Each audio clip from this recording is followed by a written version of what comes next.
तो जय हिंद प्यारे बच्चों। आज हम लोग शुरू करेंगे वायस, है ना। प्रेजेंट इंडेफिनिट का वायस हम लोग शुरू करेंगे, प्रेजेंट इंडेफिनिट का पैसिव वायस, ठीक है ना। जैसे कि हम सब बता दें आप लोगों के लिए कि इसके पहले हमने क्लास 9, 10, 11, 12 का लिटरेचर का प्रोवाइड कर दिया है और इसी चैनल पे आप लोगों को ग्रामर का भी पूरा मिलेगा। 10 का, 11 का, 9 का पूरा 12 का, यानी कि जितने भी हाई स्कूल के हो और इंटरमीडिएट के हैं पूरा इसी पे आप लोग को ग्रामर मिलता रहेगा, ठीक है ना। तो देखते हैं पैसिव वॉइस। तो बनाते किसके हैं? केवल ट्रांजिटिव वर्ब का, ट्रांजिटिव, ठीक है ना। बनाते किसके हैं? तो ट्रांजिटिव वर्ब का केवल बनेगा। ट्रांजिटिव का मतलब होता है सकर्मक, ठीक है ना। ट्रांजिटिव वर्ब का बनेगा। इनट्रांजिटिव का पैसिव नहीं बनता है, ठीक है ना। ट्रांजिटिव का बनेगा इनट्रांजिटिव, ट्रांजिटिव वर्ब का, इनट्रांजिटिव वर्ब का यानी अकर्मक, अकर्मक का पैसिव नहीं बनता है, ठीक है ना। ट्रांजिटिव वर्ब का बनता है, इनट्रांजिटिव का नहीं बनता है। ये तो इतना क्लियर हो गया, ठीक है ना। अब प्रेजेंट इंडेफिनिट का पैसिव कैसे बनाते हैं? यानी कि जो सब्जेक्ट दिया रहेगा, ठीक है ना, जो सब्जेक्ट दिया रहेगा उसको ऑब्जेक्ट बना देंगे, क्लियर है। जो सब्जेक्ट रहेगा उसको ऑब्जेक्ट बना देंगे, यानी कि जो सब्जेक्ट की जगह पर रहेगा उसको ऑब्जेक्ट की जगह पर रख देंगे और जो ऑब्जेक्ट दिया रहेगा उसमें उसको सब्जेक्ट के स्थान पे रख देंगे। इतना क्लियर हुआ। सब्जेक्ट को ऑब्जेक्ट बना देंगे और ऑब्जेक्ट को सब्जेक्ट बना दिया जाता है, ठीक है ना। जैसे सब्जेक्ट ऑब्जेक्ट कहने का मतलब ये है कि इधर देख लेते हैं, कोई चीज सब्जेक्टिव केस और इधर ऑब्जेक्टिव केस। जैसे देखते हैं ही है तो ही का क्या हो जाता है? हिम, ठीक है ना। सी है तो सी का क्या हो जाता है? हर, ठीक है। और दे है तो दे का क्या हो जाता है? देम, इसी तरह से, ठीक। दे का देम हो जाता है। यू है तो यू का ऑब्जेक्टिव केस यू ही रहता है, ठीक। अगला क्या है? आई है तो आई का ऑब्जेक्टिव केस मी हो जाता है। वी है तो वी का ऑब्जेक्टिव केस अस होता है। इस तरह से आप लोग याद रखिएगा, ठीक है ना। तो इसी तरह जो सब्जेक्ट रहेगा उसको ऑब्जेक्ट के स्थान पर, जो ऑब्जेक्ट रहेगा उसको सब्जेक्ट के स्थान पर रख देंगे, ठीक है। सब्जेक्ट को ऑब्जेक्ट और ऑब्जेक्ट को सब्जेक्ट बना देते हैं। इतना क्लियर हुआ। अब देखते हैं अगला क्या है इसमें, कि अब क्या होता है कि जो नए वाला, यानी कि इस तरह से हम लोग का स्ट्रक्चर रहता है, सब्जेक्ट, वर्ब और ये रहता है ऑब्जेक्ट, ठीक है ना। सब्जेक्ट, वर्ब, ऑब्जेक्ट रहता है। तो ये वाला जो है ऑब्जेक्ट को हम लेकर आएंगे कहाँ पर? सब्जेक्ट के स्थान पर।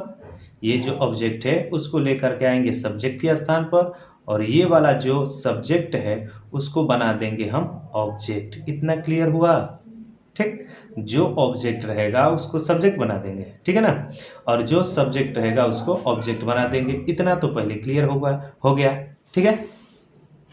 और पैसिव में क्या होता है, एक चीज याद रखिए, कोई भी पैसिव हो, इंडेफिनिट का हो या कंटिन्यूअस का हो, प्रेजेंट का हो, परफेक्ट का हो, किसी का भी हो, पैसिव में हमेशा वर्ब का थर्ड फॉर्म लगाते हैं, ठीक है ना। पैसिव में हमेशा वर्ब का थर्ड फॉर्म लगाते हैं। अब रही बात कि इंडेफिनिट है तो इसमें हमेशा इंडेफिनिट में इज, आर, एम का प्रयोग करते हैं। इंडेफिनिट में पैसिव बनाते समय, इंडेफिनिट में, इंडेफिनिट पैसिव, ठीक है ना। इंडेफिनिट पैसिव बनाते समय इसमें इज का प्रयोग करते हैं, आर का प्रयोग करते हैं, एम का प्रयोग करते हैं इंडेफिनिट का पैसिव बनाते समय, ठीक है ना। अब रही सवाल, ये आप सबको पता ही है कि इज किसके साथ आता है, आर किसके साथ आता है, एम किसके साथ आता है, ठीक है ना। तो ये जो ऑब्जेक्ट था उसको सब्जेक्ट बना दे, तो हम डायरेक्ट इसको सब्जेक्ट लिख दें, समझ में आ जाएगा ना। यानी कि पहले क्या था? ये ऑब्जेक्ट था, पहले ये ऑब्जेक्ट था, अब आकर के सब्जेक्ट हो गया। तो इसी के अकॉर्डिंग इज, आर, एम लगाते हैं, ठीक है ना। इसी के अकॉर्डिंग इज, एम, आर लगाते हैं, ठीक। और पैसिव में क्या होता है? वर्ब का थर्ड फॉर्म हो गया।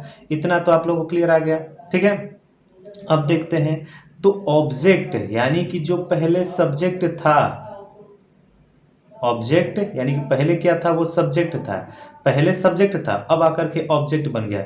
के पहले, के पहले बाई लगाते हैं, बाई लगाते हैं, इसके पहले क्या लगाते हैं? बाई लगाते हैं। बस इतना ही हम लोग को ध्यान देना है, ठीक है ना।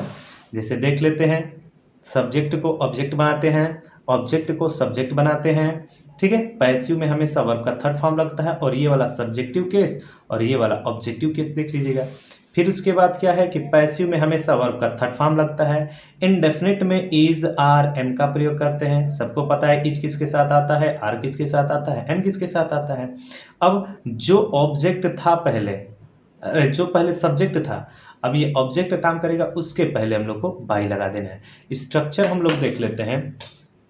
स्ट्रक्चर इसका क्या हो जाएगा कि अब जो सब्जेक्ट ऑब्जेक्ट था उसको हम सब्जेक्ट लिखेंगे, यानी कि हम सब्जेक्ट लिख दे डायरेक्ट, समझ में आ जाएगा।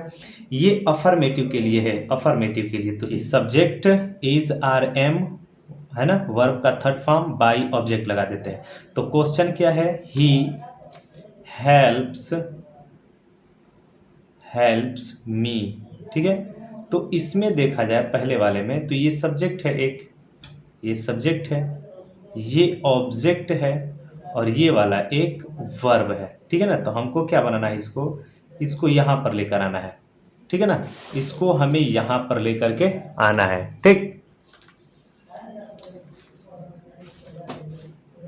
ठीक है। इसको हमें यहाँ लेकर आना है। तो मी का ऑब्जेक्टिव सब्जेक्टिव के पहले हम लिख दिए थे, आई होता है, और आई के साथ इसमें क्या लगता है, तीनों में से एम लगता है, तो एम लगा दीजिए, आई एम। और पैसिव में हमेशा वर्ब का थर्ड फॉर्म लगता है, तो हेल्प्ड हो गया, ठीक है ना, हेल्प्ड हो गया, हेल्प्ड हो गया। उसके बाद क्या लगाते हैं, बाई लगा दिए। तो ही का ऑब्जेक्टिव केस क्या होता है, हिम होता है। इस तरह से ये पैसिव, ये इसका ऑब्जेक्ट हो जाएगा। इस तरह से ये पैसिव क्लियर हो जाता है, ठीक है। आगे देखते हैं एक आध दो और, जैसे सी, दूसरा देखते हैं, सी टीचेज या टीच यू, वह तुम्हें पढ़ाती है, प्रेजेंट इंडेफिनिट का पॉजिटिव है, अफर्मेटिव, ठीक है ना।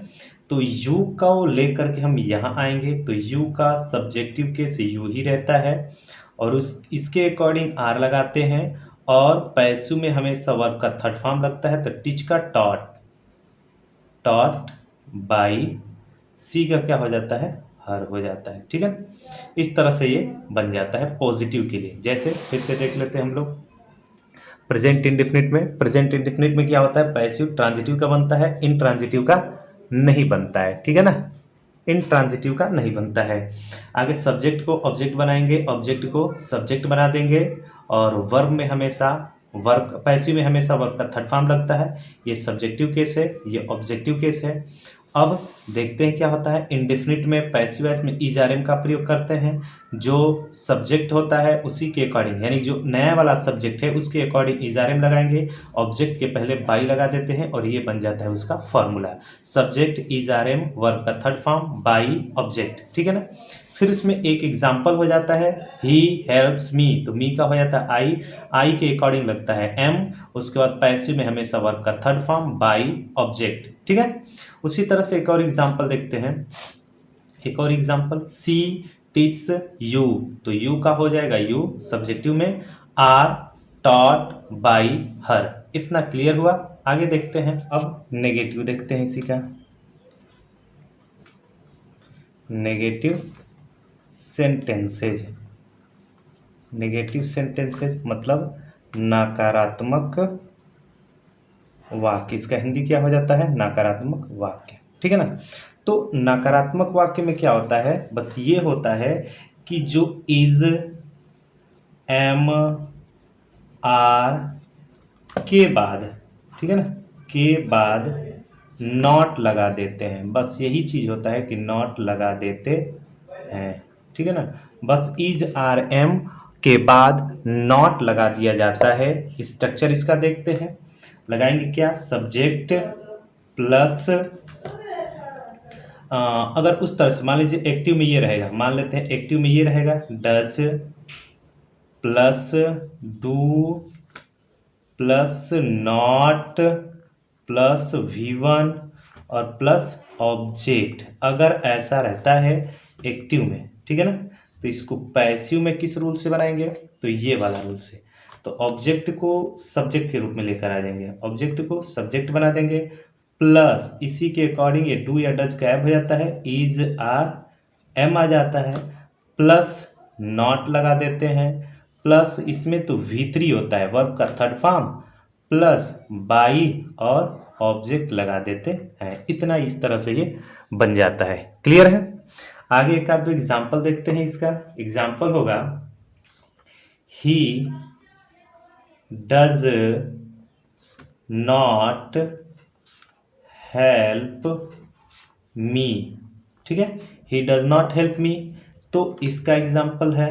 देख लेते हैं पैसिव में कैसे बनेगा। मी को क्या बना देंगे? आई। मी को आई बना देंगे और इन तीनों में से कोई एक, तो आई के साथ क्या आता है? एम। डज तो गायब हो जाएगा। आई एम नॉट दिया है, नॉट लिख देंगे। उसके बाद वर्ब का हमेशा क्या होता है? Third form, helped. ठीक है, फिर उसके बाद बाई लगाना है तो बाई लगा दिए और ही का ऑब्जेक्टिव केस हिम हो जाता है। ठीक, इस तरह से ये बन जाता है। ठीक से देखिएगा। दूसरा देखते हैं एक आध दो एग्जाम्पल और। जैसे I help you, I do not कर देते हैं, I do not help you, I do not help you. तो ये एक्टिव में है, इसका पैसिव क्या हो जाएगा? I do not help you का, तो यू पहले आ जाएगा। ठीक है ना, ये जो यू है ये यहाँ पर सब्जेक्टिव केस में लेकर आ जाएंगे यू, और यू के संग क्या आता है? Are, you are. फिर उसके बाद नॉट दिया है तो नॉट लिखेंगे। वर्ब का थर्ड फॉर्म लगाते हैं हेल्प्ड। फिर उसके बाद क्या आता है? बाई। बाई के बाद आई का ऑब्जेक्टिव केस क्या होता है? मी होता है। ठीक है ना, इस तरह से ये देखते रहिएगा। पूरा आसान विधिवत तरीके से हम बता रहे हैं, सबको एक बार में आ जाएगा। ठीक है ना, और इस वीडियो को ज़्यादा से ज़्यादा बच्चों में शेयर कीजिए जिससे फ्री ऑफ कॉस्ट सबको लाभ हो सके। ठीक है ना, आगे देखते हैं हम लोग। आगे क्या है? आगे देखेंगे इंट्रोगेटिव सेंटेंसेज।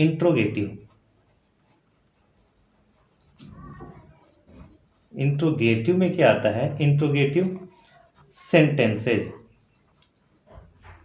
प्रश्नात्मक वाक्य। इसको हिंदी में बोलते हैं प्रश्नात्मक वाक्य, इसको हिंदी में बोलते हैं प्रश्नात्मक वाक्य। दो तरह का होता है इंट्रोगेटिव। इंट्रोगेटिव क्या होता है? दो तरह का। इंट्रोगेटिव सेंटेंसेज होते हैं दो टाइप्स के, दो तरह के होते हैं इंट्रोगेटिव। कौन कौन सा? देखिए, एक होता है yes no type question, yes no type question. दूसरा होता है WH family, WH family type question. ठीक है ना, WH फैमिली टाइप क्वेश्चन। तो हम लोग पहले ये पढ़ेंगे। दो तरह का होता है। यस नो टाइप में आ जाएगा, क्या होता है कि डू डज पहले आ जाएगा। ठीक है ना, यही होता है yes no type question. Do does पहले हो जाता है और हिंदी में क्या से शुरू होता है। डू डज पहले आ जाएगा और हिंदी में क्या से शुरू होता है। तो देखते हैं, रूल वही रहेगा, सब्जेक्ट को ऑब्जेक्ट बनाएंगे और ऑब्जेक्ट को सब्जेक्ट बनाएंगे, रूल वही रहेगा। देखते हैं, जैसे मान लीजिए एक्टिव में डू या डज पहले दिया हो, प्लस सब्जेक्ट हो, नॉट दिया हो। ठीक है, प्लस अब तो V1 ही लगता है इंडेफिनिट में, आप सबको पता है। डू या डज सब्जेक्ट नॉट दिया हो तो, इसलिए ब्रैकेट में दिया हो तो लगाएंगे, नहीं दिया हो तो नहीं लगाएंगे। V1 प्लस ऑब्जेक्ट दिया हो तो, और लास्ट में इसको क्वेश्चन मार्क लगाते हैं। अगर एक्टिव में ये है तो पैसिव में कैसे बनाएंगे? इसी का रूल हूबहू, जो यहाँ पर डू डज है ना, तो इन डू डज को हटा करके हम लोग को लिख देना है इज आर एम लिख देना है, बस और कुछ नहीं करना है। पूरी प्रक्रिया वही रहेगी। डू डज को बस पहले कर, इज आर एम को पहले कर देंगे। फिर उसके बाद जो ऑब्जेक्ट रहेगा, ये वाला सब्जेक्ट नहीं है। ठीक है ना, ये वाला सब्जेक्ट नहीं है, ये जो ये वाला ऑब्जेक्ट है सब्जेक्ट के रूप में आएगा, उसके लिए है सब्जेक्ट नॉट।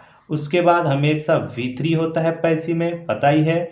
फिर बाई लगाते हैं और नए वाला ऑब्जेक्ट लिख करके लास्ट में क्वेश्चन मार्क लगा देते हैं। ये हो जाता है इसका rule yes no type question के लिए। ठीक है ना, यस नो टाइप क्वेश्चन के लिए। जैसे एक आध दो एग्जाम्पल देखते हैं। जैसे पहला, does he not cook food, does he not cook food. तो इसका पैसिव क्या होगा? जो इज आर एम पहले दिया है ना, अरे डू डज पहले दिया है, तो तो डू डज को हटा करके हम अब फूड ना ऑफ सब्जेक्ट बनेगा, क्योंकि ये ऑब्जेक्ट है। अब ये यहाँ पर आ जाएगा फूड, और उसी के पहले हमको लगाना है इज आर एम, ठीक है ना। फिर उसके बाद लगाएंगे फूड, ठीक है ना, फूड।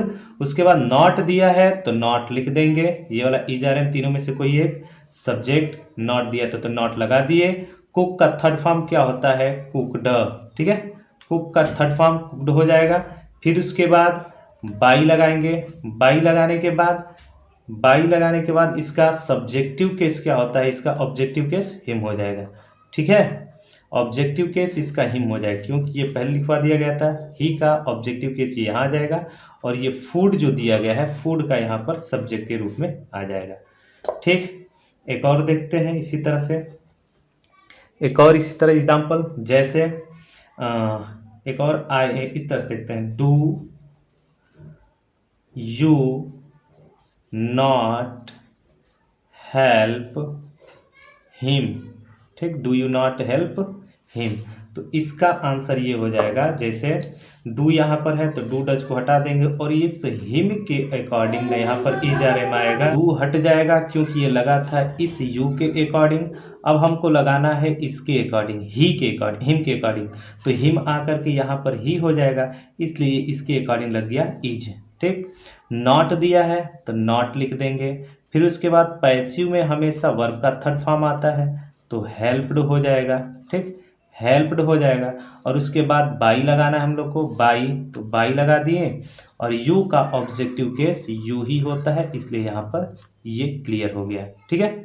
फिर से देख लेते हैं इंट्रोगेटिव वाला। इंट्रोगेटिव दो होते हैं, yes no type question, yes WH family type question. अगर डू डज से शुरू हो तो इज आर एम से शुरू करेंगे, अगर डू डज से शुरू हुआ तो इज आर एम से शुरू करेंगे। ये रहे इसके दो एग्जाम्पल। अगला है उसमें, अगला आता है इसका WH। अगला देखते हैं WH family type question, WH family type questions. ये वाले में क्या होता है, इस वाले में बस जो QW है क्वेश्चन वर्ड वो पहले आ जाता है, डू डज उसी तरह से सेम अपने स्थान पर ही रहेगा। फिर उसके बाद क्या होता है, सब्जेक्ट दिया रहता है, ये एक्टिव के लिए है, ठीक है ना, ये एक्टिव के लिए QW डू डज सब्जेक्ट। अगर नॉट हो तो नॉट लिखते हैं, नहीं होता है तो नहीं लिखते हैं। V1 रहता है उसमें, उसके बाद ऑब्जेक्ट, और लास्ट में क्वेश्चन वर्ड लगा, क्वेश्चन मार्क लगा रहता है, ठीक है ना। अगर ऐसा है तो इसको पैसिव में किस रूल से बनाएंगे, पैसिव में किस रूल से बनाएंगे, तो QW है तो QW भी हम लोग भी पहले ही लिख देंगे QW।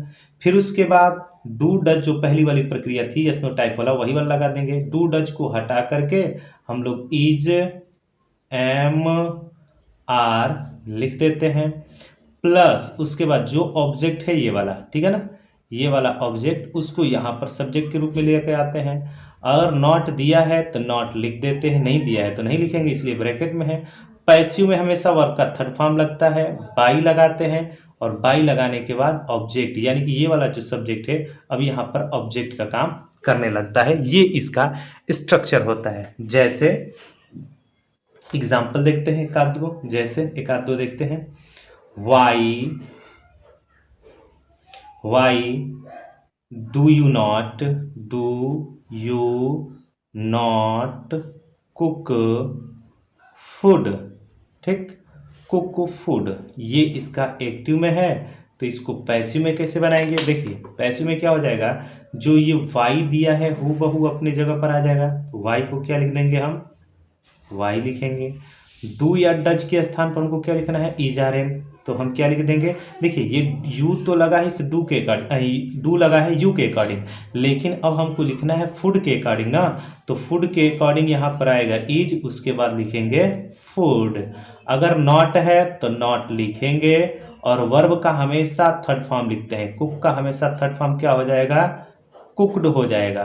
बाई और ऑब्जेक्ट, यानी कि ये वाला जो सब्जेक्ट है अब यहाँ पर ऑब्जेक्टिव केस में आएगा, तो यू का ऑब्जेक्टिव केस यू ही रहता है, और लास्ट में क्वेश्चन मार्क हम लोग लगा देते हैं, ठीक। उसी तरह से एक और देख लेते हैं, एक दो और देख लेते हैं। वाई डू या why does he not write a letter, ठीक है, ए लेटर क्वेश्चन मार्क। तो इसका अगर हमको बनाना हो, इसका हमें बनाना हो क्या, इसका बनाना हमको पैसिव। तो पैसिव कैसे बनाएंगे, जो वाई लिखा है यही हूबहू उतर जाएगा पहले, तो वाई का वाई हो गया। डू डज लगा है इसके अकॉर्डिंग, तो हम लिखेंगे ए लेटर, ऑब्जेक्ट है ना, तो ए लेटर के अकॉर्डिंग क्या आ जाएगा, इज। फिर इसके बाद ए लेटर, फिर उसके बाद क्या आएगा, नॉट दिया है तो नॉट लिख देंगे। राइट का थर्ड फॉर्म क्या होता है, रिटेन बाई, किसके अनुसार, ही एक सब्जेक्ट है तो सब्जेक्ट का हिम हो जाएगा ये ऑब्जेक्टिव केस, ठीक है ना। यहां तक ये पूरी हो जाती है। आप लोग वीडियो को 2 बार 4 बार करके देखिएगा। अगर कहीं दिक्कत हो तो आप लोग जरूर कमेंट के माध्यम से बताइएगा। Thanks for watching.